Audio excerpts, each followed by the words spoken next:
ఓం నమో భగవతే వాసుదేవాయ. శ్రీమద్భాగవత ప్రకాశం తృతీయ స్కందం చెప్పుకుంటున్నాం మనం. సృష్టిలో మొదలు పుట్టిన వారిలో ఒక్కొక్కనికి చాలామంది పుత్రులు పుట్టారు. అటుపైన ఇంకానూ ఎక్కువ మంది మనవలు పుట్టారు. ఇట్లు వంశాలుగా సృష్టి విస్తరించింది. ఈ వంశాలు ఎలా ఏర్పడ్డాయో చెప్పమని విదురుడు మైత్రేయుని అడిగాడు. వీరితో నిండిన ఈ ప్రపంచం ఎలా నిర్వహించిందో చెప్పమని అడుగుతున్నాడు. లక్ష్మీదేవి భర్త అయిన విష్ణువు ప్రజాపతులను ఎలా సృష్టించాడు? 8 విధాలైన సృష్టి ఉన్నదని చెప్తారు కదా. ఈ ప్రజాపతుల సృష్టి వివరాలేమిటి? వాని భేదాలేంటి? వాటి వైభవం ఎలా ఉంటుంది? మనువులను గూర్చి, వారి వంశాలందులో ప్రభువులను గూర్చి, వారి ప్రవర్తనలు గూర్చి సృష్టింపబడిన వైభవాలు ఎలాంటివి? ఇంకా కూడా దేవతలు, గంధర్వులు, సిద్ధులు, సాధ్యులు, కేచరులు, గరుడులు, సర్పములు, రాక్షసులు, నరులు, జంతువులు మున్నగవాని జన్మల గురించి నాకు తెలియచెప్పమని విదురుడు అడుగుతున్నాడు. గర్భంలో పుట్టిన జీవులు స్వేదజములు, అండజములు అనే విభేదాలు తమకు చెప్పు అని అడుగుతుంటే విదురుడు ఇందులో సిద్ధులు, సాధ్యులు, గంధర్వులు అని వారందరూ దేవతలకు సంబంధించిన జన్మలు గలవారు, సిద్ధులు అంటూ ఉంటాం. ఇంకా దేవతలు కాకుండా మిగిలిన వాళ్ళందరినీ దేవయోనులు అంటారు. అందు గంధర్వులు సంగీతానికి అధిదేవతలు, గరుడులు పక్షుల జన్మాలకి అధిదేవతలు, సర్పాలు భూమి మీద కన్నాల్లో చరించే ప్రజ్ఞలు, వాని వల్ల పాములు పుట్టాయి, సర్పాల నుంచి పాములు పుట్టాయి. రాక్షసులు మున్నగవారు స్థూలములైన ఆవేశాల స్వరూపంలో వ్యక్తమవుతూ ఉంటారు. భౌతిక శరీరాన్ని ధరించిన జీవుల్లో తల్లి గర్భం నుంచి పుట్టే జాతులను గర్భజాలు అంటారు. తల్లి గర్భం నుంచి పుట్టే గర్భజములు. నీటి ఆవిరి గాలి యందు ఉండడం వల్ల కన్నములు మున్నగ వాటి యందు కూడా పుట్టే జీవులను స్వేదజాలు అంటారు. నీటి ఆవిరి యందు ఉండడం వల్ల కన్నాలు మున్నగ వాటిలో పుడతాయి, అవి స్వేదజాలు. గుడ్ల నుంచి వెలువడే జాతులను అండజములు అంటారు. గర్భజములు, స్వేదజములు, అండజములు. అందులో ఈ అండజాల నుంచి పక్షులు, సర్పాలు ముఖ్యంగా ఉంటాయి. బల్లులు, తొండలు, మొసళ్ళు, ఉడుములు మున్నగు జాతులు కూడా గుడ్ల నుంచే పుట్టాయి. తల్లి గర్భం నుంచి పుట్టినట్టి జీవులనే జరాయుజములు అని కూడా అంటారు. జరాయు అనగా తల్లి గర్భంన బిడ్డ చుట్టూను ఏర్పడినట్టి మావి అనబడే పొర జరాయువు. త్రిగుణాలు ప్రధానంగా కలిగి భగవంతుడు ఎత్తే అవతారాల్ని, వానితో ఏర్పడు సృష్టి స్థితిలయాల యొక్క శాస్త్రాలను, ఆ శాస్త్రాల రక్షణము జరుగు విధానాన్ని తెలియజేస్తాయి. త్రిగుణాలలో సత్వగుణం వల్ల ఏర్పడిన అహంకారం నుంచి 10 ఇంద్రియాల రూపాలు, ఇంకా 10 ఇంద్రియాల రూపంలో తమోగుణం వల్ల ఏర్పడిన అహంకారానికి పంచతన్మాత్రలుగాను, పంచభూతాలు అనే రూపంతో 3 విధాలుగా భగవంతుడు సృష్టిలోకి అవతరిస్తూ ఉంటాడు. ఇంకా సత్వగుణ ప్రధానంగా దేవతలు, రజోగుణ ప్రధానంగా మానవులు, తమోగుణ ప్రధానంగా భూత ప్రేతాదులుగా భగవంతుడు అవతరిస్తున్నాడు. ఇంకా తర్వాత చక్రం ఆయుధంగా ధరించిన విష్ణుమూర్తి సౌందర్యము, పరాక్రమము మున్నగు గుణములును, బ్రాహ్మణులు మున్నగు 4 వర్ణముల వారి ఉత్పత్తి, 4 ఆశ్రమం వారు ఆచరించాల్సిన క్రియలు, వాళ్ళ శీలమేమిటి, నడవడులు, వాని గురించిన వివిధ మతాల గురించి వివరించుము. 4 ఆశ్రమాలంటే బ్రహ్మచర్యము, గృహస్థము, వానప్రస్థము, సన్యాసము అనబడే దశలు. ఇవి వయస్సును బట్టి ఏర్పడతాయి. ఆయా వయస్సుల్లో ఏ పనులు చేయాలో, ఏమి చేయకూడదో వివరించమని, అలా చేసినా చెయ్యని వాని గూర్చిన కర్తవ్యాలేంటి, వివరించమని అర్థం. అదే భావం. యోగ విద్య యొక్క విస్తారమైన ప్రభావం అని తెలుపును. ఇదంతా విదురుడు ఇంకా తన ప్రశ్న తనకి ఏమేమి తెలుసుకోవాలనుకుంటున్నాడో, తన జిజ్ఞాస ఎటుపక్కనుందో వివరిస్తున్నాడు మైత్రేయునికి. యోగాభ్యాస మార్గాల గురించి చెప్పమని అడుగుతున్నాడు మైత్రేయుని. జ్ఞాన మార్గాన్ని గురించి చెప్పు. లోకంలో వివిధ విషయాలను గుర్చిన లౌకిక పరిజ్ఞానం ఎలా కలుగుతుందో తెలపండి. సాంఖ్యము యోగము అనే వారి సంబంధాలేమిటి? నారాయణుని వల్ల మానవులకు ప్రసాదింపబడిన శాస్త్రాలని వివరించండి. యోగం అంటే చిత్తము యొక్క వృత్తులను నిరోధము చేయగలిగి తానెవరో ఎరిగి జీవించుట. యోగ సాధన విధానాలంటే అష్టాంగ యోగము, ధ్యాన జప మంత్ర తంత్ర సాధనాది మార్గాలును, జ్ఞాన మార్గం అంటే వేదాంగాలు షడ్దర్శనాలు మున్నగునవి.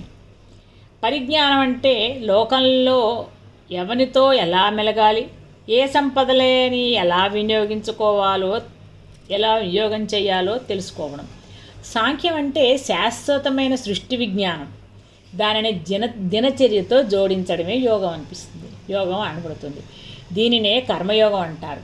ఏ శాస్త్రమైనా జీవులకు సుఖాన్ని, శాశ్వత ఆనందాన్ని, అన్న వస్త్రాది పరిపూర్తియు కలిగించునేది అయితే కనుక అది విష్ణువుచే మానవునకు ప్రసాదింపబడినదిగా తెలుసుకోవాలి. పాషండులు అనబడవారి ప్రవర్తనలేంటి అని తెలపండి. ప్రతిలోమ కులముల విభాగం తెలపండి.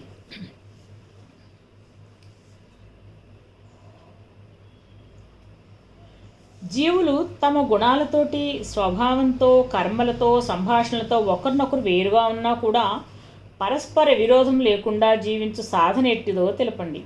దానివల్ల మోక్షం కలుగుతుంది కదా. ఇంకను రాజధర్మాలు, నీతిని, వార్తను, దండనీతిని, అందలి వేరువేరు మతాలని ఉపదేశించుము. పితృదేవతలకు చేయవలసిన యజ్ఞాలేమిటి, వాని వలన పితరులకు కలుగు ఉత్తమగతులను వివరించండి.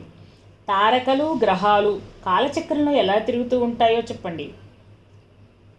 తపస్సు, దానము అని వాని నిజస్వరూపం ఏంటి అది చెప్పండి. జీవుల కర్మలను, ఫలితములను, వానిని తిన్నగా నడిపించు ధర్మాలని తెలపండి. పాషండులంటే వేద ధర్మాన్ని అంగీకరించిన వాళ్ళు పాషండులు. దైవమునందును, నీతి నియమాలందును, సత్ప్రవర్తన యందును, దాని క్రమశిక్షణ యందును నమ్మకం లేనివారు, ఇంకా వేద ధర్మాన్ని నిందించేవారు.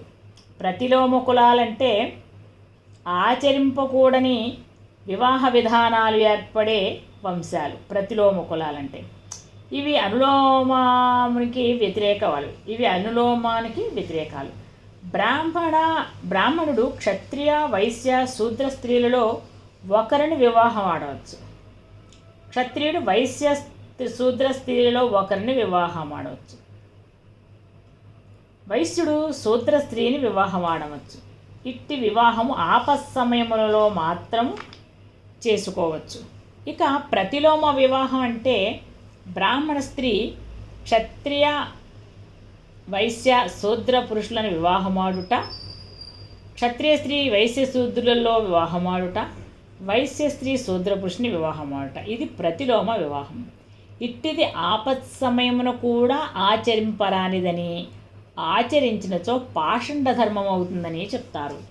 ఇందు బ్రాహ్మణ క్షత్రియాది భేదాలు పుట్టుక చేత కాక స్వభావం చేత, కర్మ చేత అని తెలుసుకోవాలి. పితృమేధము అంటే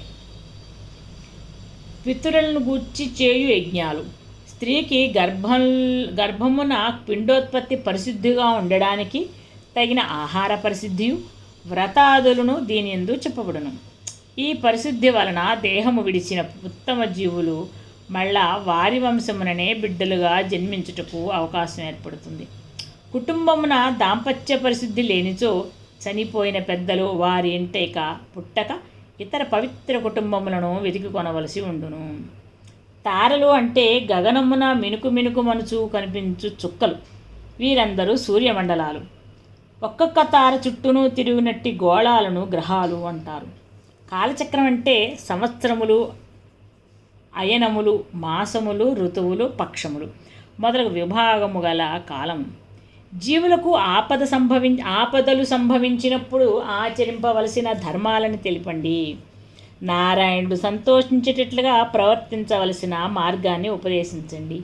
ఏమి ఆచరిస్తే నిరంతరముగా మేలు కలుగుతుందో తెలుపండి. గురువులను ప్రియశిష్యులు కొలిచినప్పుడు గురువులు కోరిన ప్రయోజనాలను భక్తితో శిష్యులు ఎలా సమర్పించాలో తెలుపండి. ప్రళయాలకు భేదాలు చెప్పండి. భగవంతుని భక్తితో కొలిచిన వారి చరిత్రలను తెలుపము. జీవుని తత్వము ఎవరితో ప్రకాశించి సుఖవంతమవుతుందో తెలుపము. ఓ మైత్రేయ మహర్షి, గోవింది స్వరూపం ఉపదేశింపుము. జీవునకు పరబ్రహ్మమునకు ఏకత్వం ఎలా సిద్ధించునో తెలుపము.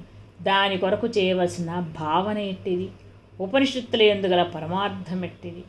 తగిన శిష్యులు లభించటం వలన కలుగు ప్రయోజనములెట్టివి? విజ్ఞానమార్జించుటకు సజ్జనులు తెలుసుకోవాల్సిన సాధనాలేవి? వైరాగ్యము భక్తి యోగము యొక్క స్వరూపమేంటి? ఇన్నిటినీ వివరముతో తెలియచెప్పి నన్ను రక్షింపము. వేదములు చదివి బోధించిన ఫలము కూడా నా వలె ఆర్తి చెంది ఉన్న వారిని జ్ఞానమిచ్చి రక్షించుటతో సాటి కాదు. ఈ విధంగా విదురుడు మైత్రేయిని వినయముతో ప్రార్థింపగా ఆ వృత్తాంతం అంతటినీ తెలిసిన సుఖయోగి పరీక్షిత్తునకు వివరించెను. సుఖయోగి పరీక్షిత్తుతో ఇట్లు పలికెను. ఈ భూమిపై జన్మించిన మానవులందరూ స్తుతించి పూజింపదగిన యోగ్యత కలిగి వర్ధిల్లినది పూర్వవంశము. ఆ వంశాన్ని పవిత్రం చేయడానికే నీవు ఎన్ని సద్గుణాలతో పుట్టి కీర్తిని పుష్పాలుగా పూయిస్తున్న సత్ప్రవర్తన అనబడి పూలతీగలకు ప్రతిదినము నీవు విష్ణు కథలతో పోషణ చేస్తున్నావు గదయ్యా. పూరుడు యయాతికి శర్మిష్టకు పుట్టిన కుమారుడు. అతడు జ్యేష్ఠుడు కాకపోయినను తండ్రి కోరికపై కొంతకాలము తన యవ్వనాన్ని తండ్రికిచ్చి తండ్రి ముసలితనాన్ని తాను భరించాడు. పితృవాక్య పరిపాలనము అనే సద్గుణంతో అతడు రాజ్యార్హుడై తండ్రి అనుమతితో పట్టాభిషిక్తుడయ్యాడు. అతడు చంద్రవంశం వాడు. అతనికి సంతతియే కురువంశం కనుక పరీక్షిత్తు పూర్వవంశము వాడు. పూరుని వలనే సద్గుణాలు కలిగి ప్రశస్తికి ఎక్కినవాడు. అందుకనే ఇది పూర్వవంశం అయింది. సామాన్య జనులు అల్పములైన సుఖాలకై ప్రయత్నించి వారిని పొంది కూడా దుఃఖాలు అనుభవిస్తున్నారు. అట్టి సంసార దుఃఖాన్ని మాన్పగలిగిన వారి యందు అంతర్యామిగా ఉన్న వేదం మార్పగలిగినది వారి యందు అంతర్యామిగా ఉన్నదే వేదం. అది సర్వాంతర్యామిగు విష్ణుని గుణములనబడే దారాల చేత అల్లిక చేయబడింది. దాని అర్థాన్ని ఆ అల్లికలోని రహస్యాన్ని మనకి వివరించి ఇచ్చేదే భాగవతం. దానిని వినిపిస్తాను వినుమని సుఖయోగి చెప్తున్నారు. ఇక్కడ వేదం అనేది ఒక గ్రంథము కాదని, అందరిలో ఇమిడి ఉన్న తత్వం అని చెప్పబడింది. ఇంకా కేవలము అధ్యయనం చేయడం వలన, రహస్యార్థాలని వివరించుకోవడం వలనను, అంతరార్థాలని తెలియడం వలనను వేదం బోధపడదు. అది సన్నని దారాల అల్లిక వంటిది. ఆ దారాలే అంతర్యామి అయిన దేవుని గుణగణాలు. వారిని నోరారా కీర్తించకుండా కావలసిన పరమార్థము అందదు. గుణములు అనే పదానికి సద్గుణాలని దారాలని కూడా అర్థం. వేదమంతయు సృష్టిలోని ధర్మాల మొత్తం. ఈ ధర్మాలు జీవులచే అభ్యసింపబడి ఆచరింపబడి కీర్తింపబడినచో గుణాలు అవుతాయి. ధర్మాలు ప్రకృతికి సంబంధించినవి, గుణములు జీవులు అభ్యసించవలసినవి. వానిని అభ్యసించక నేర్చినచో ధర్మాలుగానే మిగిలిపోతాయి. అభ్యసించడం అత్యవసరం. ఆచరించినచో గుణాలుగా మొలకలెత్తుతాయి. భగవంతుడు అంతర్యామి కనుక ఇతరులలో ఉండును. ఇతరుల గుణగణాలను కీర్తించుకొని సంతోషపడగలిగినచో దైవము ప్రసన్నమవును.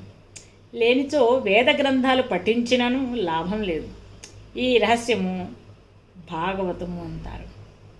ఈ రహస్యాన్ని భాగవతం, దాన్ని తెలుపునదే భాగవత గ్రంథము. భగవంతుడు వాసుదేవుని రూపమున ఈ భాగవతం అనే వేదాన్ని ధరిస్తున్నాడు. అతడు ఒకనాడు సంకర్షణమూర్తి అయి దానిని పాతాళానికి తీసుకుని పోయాడు. అప్పుడు అతడు రూపం లేని జ్ఞానముగా ఉన్నాడు. తన్ను తానే తన బుద్ధి రూపమును చూచుకుంటూ ఉన్నాడు. ధ్యానమునందు కన్నులు మూసుకున్నాడు. ఇంతలో సనందనాథులు వర్ధిల్లవలడని జ్ఞప్తి కలిగించుకొని కన్నులు విప్పి చూచాను. సనందనాథులు వెంటనే స్తోత్రం చేశారు. ఆకాశగంగా ప్రవహించింది. అందు స్నానం చేసి వచ్చుచున్న నాగ కన్యలు తడిసిన జడల చుట్టలతో బయలుదేరి వచ్చి ఆ దివ్య పురుషుని తమ భర్తలుగా కోరి సమీపించి వాని పాదపద్మములకు నమస్కరించిరి. ఇందు సృష్టి అంతయు లీలార్థముగా ప్రళయమను పేర భగవంతుని ధ్యాన స్వరూపంలోనికి పోయి మళ్ళా సృష్టిగా దిగి వచ్చుచుండుట వర్ణించబడింది. ఈ సృష్టి అంతయు భగవంతునితో నిండి ఉన్న వేదము. అందు సృష్టి రూపమునని వసించుతున్న దేవుడే వాసుదేవుడు. అతడు నామము, రూపము, గుర్తు మొదలగు ఆధారాలతో కూడి ఉంటాడు. అట్టివాడు తనలోనికి తాను ఉపసంహరించుకొనిన నామములు, రూపములు, గుర్తులు కరిగిపోయి తానే ఉండెను. అతడే సంకర్షణమూర్తి అనబడెను. సంకర్షణం అంటే సమస్తము ముద్ద చేయుట. అట్టి స్థితిలో అతని అస్తిత్వానికి రూపాలు మొదలగునవి ఉండవు. కనుక అతడు నిరాధారమైన జ్ఞానము యొక్క స్వరూపము. తనకు తానే ఆధారం. తన యందలి జ్ఞానానికి కూడా వేరుగా అస్తిత్వం లేదు కనుక తానే ఆధారం. ఈ స్థితి సృష్టిలో ఉన్న జీవులకు ఊహింపరానిది కనుకను, ఊహనది ఊహించు వానికన్నా వేరుగా ఉండవలేను కనుకను, ప్రళయం వేరుగానున్నది కరిగిపోవును కనుకను, ప్రళయమున వేరుగా అన్నదికి కరిగిపోతుంది కనుకను అది పాతాళలోకమని చెప్పబడింది. ఈ స్థితిలో ఉన్న దేవుడు తాను చూచుటకు తన ఎందున్న సృష్టి కరిగిపోయినది కనుక తాను చూచుటకేమీ లేదు కనుకను తన్ను తానే చూసుకుంటూ ఉన్నాడు. ఇది ఎలా సాధ్యం? తన బుద్ధిలో చూచుకొనుచుండెను. అంటే తన బుద్ధి రూపమున తానుండెను. యోగులు కూడా యోగ స్థితిలో ఇలాగే ఉంటారు. అతడు తన్ను తాను లోపల చూసుకుంటూ కన్నులు మూసుకున్నాడు. అతని కన్నులంటే వెలుపలకు ప్రకాశించే కిరణాలు. వానిని తనలో ఇముడ్చుకున్నాడు. ఇలా కొంతకాలం జరిగింది. ఇంతలో వాని బుద్ధికి సనందనుడు మున్నగు 4 కుమారులు స్మరణకొచ్చారు. వీరు సృష్టి యందు చతుర్ముఖ బ్రహ్మకుమారులు. కానీ ఇప్పుడు సృష్టితో పాటు బ్రహ్మ కూడా కరిగిపోయాను కనుక వారు 4 తన బుద్ధి అందే స్మరణకు వచ్చారు. వారే చతుర్ముఖుని 4 తలలు. వీరు నా మనసును పుట్టినవారే, నా అస్తిత్వమే. వీరు మొదట సృష్టిలో నాయందు స్ఫురింతురు అని గీతలో కృష్ణుడు చెప్పాడు. వారు స్మరణకు వచ్చినంతనే దేవుడు వారి అభివృద్ధి కోరి కన్ను విప్పి చూచెను. వారు కనిపించిరి. అతడు కన్నులు విప్పుడే వారు మొదలుగా సృష్టి కనిపించుట. ఇంతలో వారు తనను స్తోత్రం చేశారు. అంటే తనలో ఇమిడిపోయిన సద్గుణములే వారుగా వ్యక్తమై దేవుని గురించి తెలియజేసినవని అర్థము. ఇంతలో ఆకాశగంగా ప్రవహించింది. అంటే ఆకాశము పుట్టి అందు దేవుని దృష్టి ప్రవాహంగా ప్రసరించిందని అర్థం. అందు నాగకన్యలు కనిపించారు. అనగా వాని దృష్టిలోని విభాగాలే కన్యలుగా రూపొందిరని అర్థం. వారి జడలు గంగా నీటితో తడిసి ఉన్నాయంటే వాని దృష్టితోనే వారి రూపాలు చేయబడి ఉన్నాయి. వారందరూ వానిని భర్తగా కోరారు. అంటే దేవుడే వారి అస్తిత్వాన్ని కల్పించి భరించువాడని వేరుగా గుర్తించి వాని యందు ఆకర్షణం పొందారు. వారందరూ వాని పాదపద్మాలు సేవించి నమస్కరించారు. పాదం అంటే 4వ భాగం. భగవంతుని నుండి సృష్టి 4 దళాల పద్మంగా మొదట వేరవుతోంది. అందు 3 పాదాలు అమృతమయములై దివ్యలోకాల్లో ఉండునని, 4వ పాదము ఈ సమస్త లోకాల సృష్టిగా దిగివచ్చునని వేదం చెప్తోంది. ఆ నాగకన్యలు ఈ 4 పాదముల యందు వ్యాపించి అందరి అంతర్యామ్యందు భక్తియోగం చెందారని అర్థం. ఆ నాగకన్యలు ఈ విధంగా భగవంతుని సేవించి భక్తితో నానా విధములైన పూజలు చేసి కానుకలు పెట్టి నమస్కరించి స్తుతించి వాని హృదయం ఆకర్షించింది. అప్పుడు సనందనాథులు కూడా వారిని స్తోత్రం చేసి ఈ పై చెప్పిన 4 పాదాలుగా సనందనాథులు వ్యక్తమయ్యారని అర్థం. నాగకన్యలు దేవుని హృదయమును ఆకర్షించి అంటే తమ హృదయంలో దేవుని అంతర్యామిత్వాన్ని ప్రతిష్ఠించుకొనగలిగిరని అర్థం. అప్పుడు సనందనాథులు దర్శించిన దేవుడు కొన్ని వేల శిరస్సులు గలవాడు. శిరస్సులు కిరీటాలతో అలంకరింపబడి ఉన్నాయి. అందు రత్నాలు తాపబడి ఆకర్షణీయమైన సుప్రసిద్ధమైన కాంతులు వెదజల్లుతున్నాయి. ఆ కాంతుల వెలుగులో కొన్ని వేల పడగలు ప్రకాశిస్తున్నాయి. అట్టి దేవుని దర్శించి దేవతలను రక్షించు లక్షణాలు గల ఆ దివ్య రూపాన్ని అతడి చేయు సత్కారాలను వేడుకతో స్తోత్రం చేసి సనక సనందనాథులు అనురాగము తొణకిసలాడు వాక్కులతో వేడుకున్నారు. అతడు వేల శిరస్సులతో కనిపించాడు అంటే రాబో సృష్టి జీవుల శిరస్సులే వాని శిరస్సులు. వేల శిరస్సులు అంటే జీవులు వేలగా పుడతారని అర్థం. రత్న కిరీటాలుగా శిరస్సు నుంచి వెలుపలకు ప్రకాశించు మనోబుద్ధి ఇంద్రియాదులు దివ్య వ్యాప్తులు. రత్న కిరీటాలుగా వెలుగులు ప్రకాశించడం అంటే మనోబుద్ధి ఇంద్రియాలు అవే దివ్య వ్యాప్తులు. ఆ కాంతులతో కనిపించుచున్న 1000 పడగలు ఆదిశేషునివి. ఈ రూపము అతడు దేవతలను రక్షించుటకు ధరించాను. ఆదిశేషుడు దేవతలను రక్షించుటకు ధరించాడు. అంటే సృష్టిలో ఇంద్రియాలు మనస్సు పంచభూతాలు మొదలగు శక్తులుగా దేవతలను కల్పించి మనకి ఈ సృష్టిలో దేవతలు ఎవరు? మన ఇంద్రియాలు మనస్సు పంచభూతాలు ఈ శక్తులే దేవతలు. ఇలా కల్పించాడు. తన యందు భాగాలుగా నిలిపి పోషించడము. అందు స్తుతిస్తున్న సనక సనందనాథులు నలుగురే సంకర్షణ ప్రద్యుమ్న అనిరుద్ధ వాసుదేవ వ్యూహాలు. వారతనికి మనస్సు బుద్ధి చిత్తం అహంకారం అనబడే అంతఃకరణ చతుష్టయంగా పనిచేస్తూ ఉంటారు. అంటే మనలో ఇవన్నీ ఉన్నాయని. వారు భక్తిభావ సంపన్నులు కనుక దైవములోని భాగాలుగా ఉంటారు. భక్తిభావము నుండి వేరైపోతే జీవుల అంతఃకరణ చతుష్టయంగా వ్యక్తమవుట జరుగుతుంది. జీవులు భక్తి యోగాన్ని అవలంబిస్తే మళ్ళా సనక సనందనాథులు ప్రసన్నులే తోడ్పడుతూ ఉంటారు మనకు భక్తి యోగం ఉంటే. ఇంకా వారలా ప్రార్థింపగా ప్రసన్నుడై దేవుడు వారితో భాగవత రహస్యాన్ని ఉచ్చరించింది. వారిలో ఒకడును బ్రహ్మ మానస పుత్రుడును అగు సనత్కుమారుడికి భాగవత రహస్యాన్ని ఉపదేశించాడు. ఆ సనత్కుమారుడు సాంఖ్యాయన సగోత్రం వాడు. సనక సనందనాథులు నలుగురు చతుర్ముఖ బ్రహ్మ యొక్క 4 శిరస్సుల నుంచి వెలువడ్డారు. అందు సనత్కుమారుడు వేద రహస్యముగు భాగవతమును సమగ్రంగా స్వీకరించాడు. సాంఖ్యాయన సగోత్రుడంటే సాంఖ్యం వేదరహస్యంగా మార్గమేర్పరిచిన ఋషి యొక్క సంతతి వాడని అర్థం. బ్రహ్మయే సమస్త సృష్టితో పాటు సాంఖ్య విద్యను కూడా వెలువరించెను. అదే వేదాలకు ఉపనిషత్తులకు పురాణాలకు వెన్నెముక. దీనికిని అర్వాచీనుడైన ఈశ్వర కృష్ణుడును రచించిన సాంఖ్య దర్శనానికి ఎక్కువ సంబంధం లేదు. వేద పురాణాదులలో వివరింపబడిన సాంఖ్యమే ప్రమాణం. దానిని సమగ్రంగా కపిలుడు తన తల్లియగు దేవహూతికి ఉపదేశించెను. దీని స్వరూపమంతయు భాగవతము 3వ స్కంధంలోనే వివరించబడినది. రాబో కథలో దానిని మనము చూడవచ్చును. ఓం తత్సత్.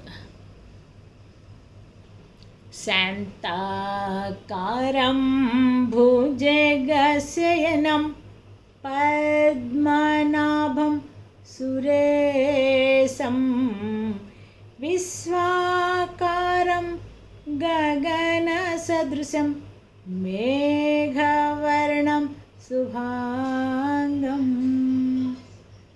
ఓం నమో నారాయణాయ. ఓం నమో నారాయణాయ. ఓం నమో నారాయణాయ. ఓం నమో భగవతే వాసుదేవాయ.